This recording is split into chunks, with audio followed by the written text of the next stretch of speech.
namni viidiyoo koo kana laaltu nama 10 nama 15 sheer godhi wanni intala tanarra ga'e kuni boru sirra ga'a boru nama waa sirra ga'u hin beektu rabbi keessa sodaadha hundi keessanuu viidiyoo koo kana sirriitti hin dhaggeeffadhaa sheer koppiliinki reposti godha akkasuma micayyoon akkanatti argitan tuni gaafa Itoophiyaa sanarraa dallaalaadhaan dhuftu Dubaay dhuftaa jedhee dallaalaan birrii shirreerraa cafacafee nyaatet ishii immoo dabarsee biyya biraatitti gurguratee akkanatti kaballaadhaan ija keessa baasanii akkanatti jirti. Kun maal nutti agarsiisa ka? Dhalli namaa sa'aatii amma waqtii amma irra jiru kana warra biyya keessatti wal qalee wal gorra usan caalaa nummoo asitti namsee dhaabbataatti wal keessa baasati jirra lubbuu tana baasaa jirra. Kana maaltu nu taasise? Bineessa caalu wajjiniin deemaa jirra. Harrakkoo bineessi gaafa sitti dhufe bineessa irraa hin dheeffini ilma namaatitu bineessaa irraa dheeffi gara bineessaa sanitti dheeffi. Viidiyoo koo kana laaltanii bira hin darbina adaraa keessan isiniin jedha. Keessattuu yaa warra Dubaay keessa jirtan dhibba keessan walakkaan keessan dhiiga namaa akka bishaanitti dhugaati jirtan. Imimmaan ilma namaa akka bishaanitti dhugaa jirta. Foon ilma namaa akka biddeenatii fi alaaffattanii akka foonitti foossaanii nyaachaa jirtan. Ofii garuu makiina irratti garaa irratti suufii irratti uffattee deemtaa dhuma keessanaa bareechuu isiniin jedhaan. Akkasuma immoo warroota har'a akkanatti sooshaal miidiyaa kanarratti dallaalaa barre warra goddaa'amtanii fi sagaleen kiyya kun barre jettan kuni osoo har'a nama san ganda isaa beektanii osoo nama san maatii isaa beektanii namni har'a simmiidhu kun Dubaay keessatti tokkicha ta'ee simiidha. Inni ati amma tokkichummaa isaa san barte malee namni kun ganda akkamii qabaa namni kun warra akkamii jira warri isaa eessa naannoo isaa eessa odoo ittee hin beekin dallaalaan hattuudha.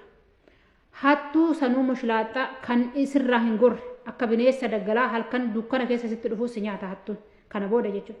Sinoo odoo nama san mucaan kun eessa intalli tun eessa gandi ishii eessa jettanii qorattanii irra geechanii eenyutu eenyu gadi dhugaan dhugaa dhangala yoo nama san ati arguu baatte akkuma nama kee kana madeessan atillee deemi gashallaxii madeessi deemi irratti gubi mana san dhugaa rabbii siin jedha abbaa fi maantaa irraa barumsa fudhatanii har'a kan goddaame san achas finnee xinnuma shirraa dubbannaa isa booda ni shaffana maaliif shaffana kasi madeessa san deemi madeessi eenyutu eenyu gadi gumaadhaan deebi'a dhugaadhaan deebi'a singaru har'a dallaalan keessan eessa edee gaafa singaafa dhamuchaan tokko kaleessa gasti kee dhufe 300 na nyaatee dallaalan kun bilook nu godhe jechaa jirta osoo nama san beektanii deemtanii manuma san dhugaa rabbii irratti gubdan singaruu hin beektan eessatti barte hayi gaaddanyaa tiyyata maa singuraan dhageechani fagaadhu gaaddanyaa irrees nama ofii keetii nama san qeesaa beektoota immoo hinuma dhattaatis gosa qabda ganda qabda bara eenyutu eenyu gadi maa hoo haqa kee dhabde dhugaan dhabdu bara deemi qoodan akkasitti mormi.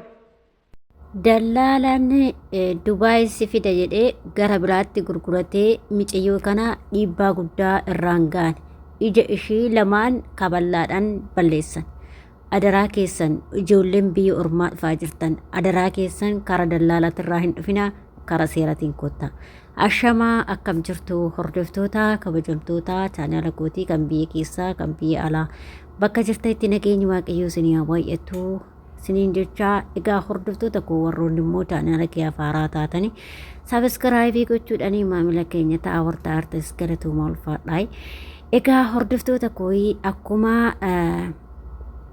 viidiyoo jalqaba dhageessanitti viidiyoon kun baay'inaan deemaa jira. Adaraa keessan ijoolleen biyya ormaa dhuftan dallaalota irraa of eeggannoo guddaa gochuu hin dagatinaa isin jedha. Egaa obboleettiin keenya kun akkuma nama kamuu biyya ormaa deemin dalagadha jettee kara dallaalatirraan birrii hedduu kennitee raawwattee micayyoon kun imala ishee itti fufte.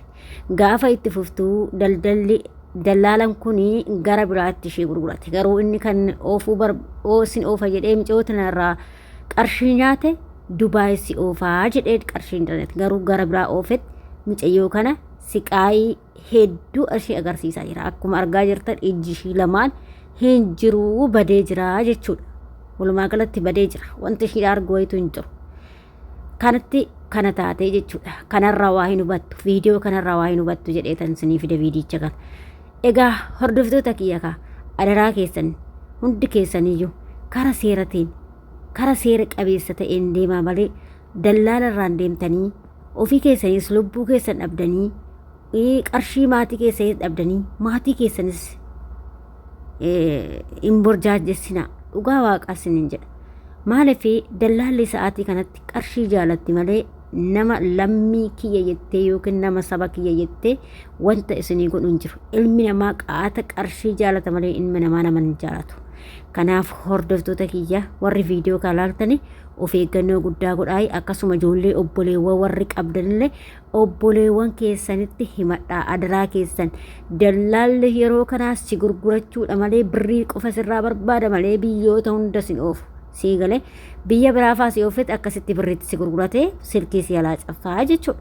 Siigalee kanaaf ijoolleen keenya baay'ee rakkachaa jirtan biyya ormaa keessatti adaraa keessan of eeggannoo guddaa godhaa. Maaliif kan biyyaa baanuuf nuti jijjiiramnee of jijjiirree maatii keenya jijjiirudha. Garuu gaafa immoo akkaatti siqaayii qarshii maatiitti itti nafne ofii keenya hojjennee jireenya keenya fooyyeffannee gaafa akkaatti tumamtu baay'ee sitti dhaga'ama. Biyya kee keessa yoo osoo jiraatte rakkina wayituun qabdu gaafa fayyaa qabdu rakkinni hin jirtu jechuudha. Biyya kee keessatti hojjettee jijjiiramuu dandeessa.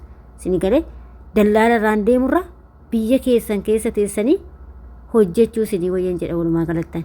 Innaa kanaaf adaraa keessan of eeggannoo godhaa. Ijoolleen dallaala irraan akkasuma ijoollee nama hin beekne irraan nama miidiyaa irratti hin beekamne akkasuma nama naannoo keessanii yoo ta'e nama hin beekne yoo ta'e dafqa keessan hin balleessinaa.